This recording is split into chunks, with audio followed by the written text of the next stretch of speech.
నమస్తే, welcome to Andhraprabha.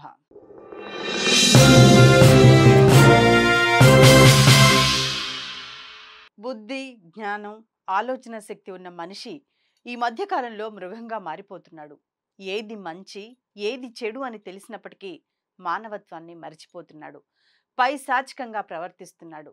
కన్న తల్లిదండ్రులను, కట్టుకున్న వారినే కాదు, కడుపును పుట్టిన బిడ్డలను సైతం కడతేర్చడానికి వెనుకాడటం లేదు. కారణాలు ఏమైనప్పటికీ ఇలాంటి ఘటనలు తరచూ చూస్తూనే ఉన్నాం. సరిగ్గా ఇలాంటి తరహా ఘటన వికారాబాద్ జిల్లాలో చోటు చేసుకుంది.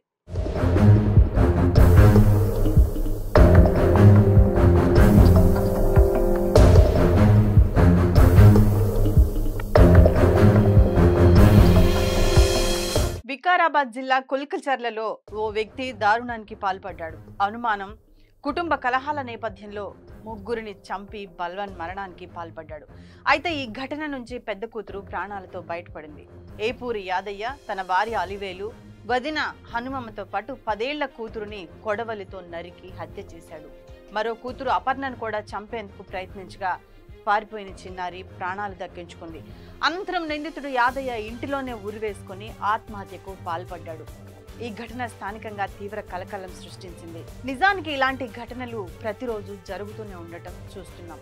క్షణిక పాటులో తీసుకున్న నిర్ణయాలతో ఇలాంటి విషాదాలు, దారుణాలు చోటు చేసుకుంటున్నాయి. కానీ ఒక్క క్షణం ఆ ఆవేశాన్ని, కోపాన్ని తగ్గించుకుంటే ఇలాంటి దారుణాలు ఉండవు. అభద్రత, ఆర్థిక సమస్యలు, అనుమానం, కుటుంబ కలహాలు వంటి పలు కారణాలతో ప్రాణాలు బలి తీసుకుంటున్నారు. కొందరు హత్యలకు పాల్పడుతుంటే మరికొంతమంది ఆత్మహత్యలు చేసుకుంటున్నారు. ప్రస్తుతం ఇలాంటి ఘటనలు చూస్తుంటే కుటుంబ సభ్యులు, బంధాలపై ఉన్న నమ్మకం పోతుందని చెప్పుకోవాలి. ఏ చిన్న అనుమానం వచ్చినా అది పెనుభూతంగా మారిపోతుంది. ప్రధానంగా పెళ్లైన తర్వాత కూడా ప్రేమలు, వివాహేతర సంబంధాల వలన అనుమానాలు పెరిగిపోతున్నాయి. అనుమానాలు వస్తే వాటిని నిర్ధారించుకోవాలి, తప్పొప్పులను తెలియజేయాలి, చర్చించి పరిష్కరించుకోవాలి. కానీ ప్రస్తుతం అలాంటి పరిస్థితులు కనిపించడం లేదు. అనుమానం వస్తే చాలు, ఏమాత్రం ఆలోచన చేయటం లేదు. విచక్షణ కోల్పోయి దారుణాలకు ఒడిగడుతున్నారు. నిజానికి కుటుంబంలో సమస్యలు కానీ, మనస్పర్ధలు కానీ ఏదైనా వచ్చినప్పుడు వాటిని పరిష్కరించుకోవడానికి సరైన వేదికలు లేవు.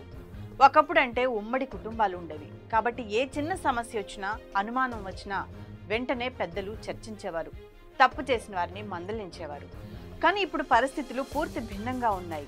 ఇలాంటి ఘటనల్లో పెద్దవారితో పాటు లోకమే తెలియని పసివాళ్లు సైతం ప్రాణాలు కోల్పోతుండగా, మరికొంతమంది ప్రాణాలతో బయటపడినప్పటికీ జీవితాలు మాత్రం ఛిద్రంగానే ఉన్నాయి.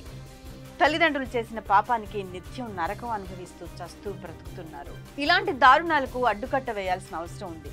ప్రజల్లో చైతన్యం తీసుకురావాలి. ప్రతి గ్రామంలో, ప్రతి వాడలోనూ ప్రజా వేదికల ద్వారా వారిని చైతన్యపరచాలి. బంధాల విలువలను తెలియజేయాలి.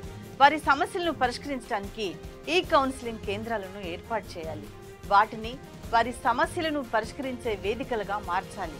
అలాగే ఎవరి ఇంట్లోనైనా కుటుంబ కలహాలుంటే గుర్తించిన స్థానికులు కూడా ఒక అడుగు ముందుకేసి కౌన్సిలింగ్ కేంద్రాల దృష్టికి తీసుకెళ్లాలి. మనకెందుకులే అని నిర్లక్ష్యంగా వ్యవహరించకూడదు. ఈ విధంగా చేస్తేనే ఈ దారుణాలను కొంతవరకైనా నియంత్రించగలం.